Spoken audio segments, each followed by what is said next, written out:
विनोद शर्मा, ये एक देश एक चुनाव, शुरू में लगा ट्रायल बलून है, इतना जल्दी कैसे हो सकता है, ध्यान भटकाने का भी एक तरीका है, पर क्या हम उस राह की तरफ अब तेजी से बढ़ते दिख रहे हैं? एक तत्परता दिख रही है सरकार की तरफ से क्या? तत्परता तो सरकार की तरफ से है, लेकिन जो तत्परता है वो कितनी सार्थक होगी और कितनी लोगों की नजर में सार्थक है, ये सवाल है आज के दिन।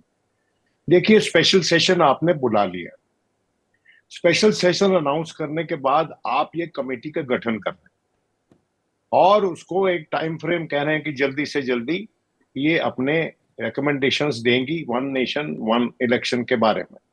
और इसमें जो मेंबरशिप है, अधीर रंजन को छोड़कर वो सारी वो मेंबरशिप है, वो वही बात करेगी जो सरकार चाहती है वो बात करने के लिए। और मैं किसी के लिए मैं सम्मान कम करके बात नहीं कर रहा हूं। मैं बड़ा रिस्पेक्टफुली ये बोल रहा हूं कि भले ही वो हरीश साल्वे जी हों, भले ही वो पहले सेंट्रल विजिलेंस कमीशन के चेयरमैन जो हैं वो साहब हों, या गुलाम नबी आजाद साहब हों, या साल्वे साहब हों, और असल में डी फैक्टो इसकी चेयरमैनशिप अमित शाह जी के पास हो, क्योंकि वो होम मिनिस्टर है। देखिए, बात समझिए मेरी, प्रेसिडेंट ऑफ इंडिया कॉन्स्टिट्यूशन का कस्टोडियन होता है और जो फॉर्मर प्रेसिडेंट है उसको आपने कमेटी का अध्यक्ष बना दिया। जो कमेटी इस बात पे रिकमेंडेशन करेगी कि किस तरह से कानून में परिवर्तन किया जाए या आईन में परिवर्तन किया जाए अगर उसकी जरूरत है, वो रिकमेंडेशन इसका करेगी। आपने ये जरूरी नहीं समझा कि विपक्ष के नेताओं से इसके बारे में चर्चा करें। ये समस्त भारत की इलेक्शन प्रणाली के बारे में बात है, जिसमें कि मल्टी पार्टी सिस्टम है भारत में, या फिर ये सोच के चल कि सिंगल पार्टी ही रूल है।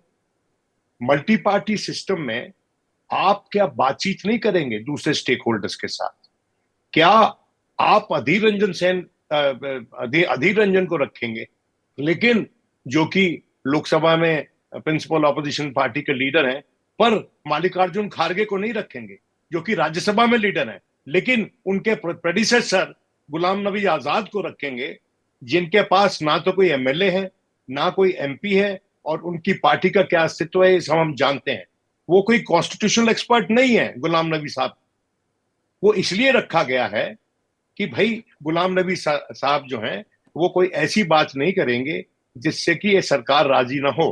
और दूसरा, इसमें स्पेशल इनवाइटी होंगे अर्जुन राम मेघवाल जो कि लॉ मिनिस्टर हैं, और इस कमेटी के सेक्रेटरी होंगे लॉ सेक्रेटरी। ठीक है, ये दोनों बातें ठीक है, लेकिन जो मेंबरशिप की कॉन्स्टिट्यूशन है वो एक फेयर नहीं है। जो प्रोसेस जिसके अनुसार ये काम किया जा रहा है वो फेयर नहीं है। मैं समझ गया विनोद, बिल्कुल एक लाइन में जवाब चाहूंगा, ब्रेक लेना है मैंने। क्या अब ये एक ट्रायल बलून की लोकसभा और विधानसभा के चुनाव साथ हो सकते हैं क्या? क्या ये हकीकत भी हो सकती है अगले साल अप्रैल और मई में? देखिए, हो सकती है, क्योंकि प्रधानमंत्री की जो पॉलिटिक्स ऑफ डिसरप्शन है, जो उथल पुथल मचाने की राजनीति है उनकी, उसमें फिट बैठता है। तो ये संभव हो सकता है जो हम बात कर रहे थे कि 23 में ना हो जाएं लोकसभा के चुनाव, पर दरअसल 24 में लोकसभा के साथ साथ तमाम देश की विधानसभाओं के चुनाव भी एक संभावना के तौर पर अब सामने आते दिख रहे हैं। लेकिन अभी पेंच और क्या है? जैसे ही घड़ी का काटा दोपहर 2:30 पे आए, बबीता जी का दिल सास बहू साजिश के लिए मचल जाए। और ये है इनकी बहू, पूरे दिन ऑफिस की टेंशन हो जाए गॉन जब ये करें अपना फेवरेट शो फ्री टाइम पे ऑन। इनकी तरह आप भी देखिए अपना फेवरेट शो अपने टाइम पर और डाउनलोड कीजिए एबीपी लाइव ऐप अपने स्मार्ट टीवी पर।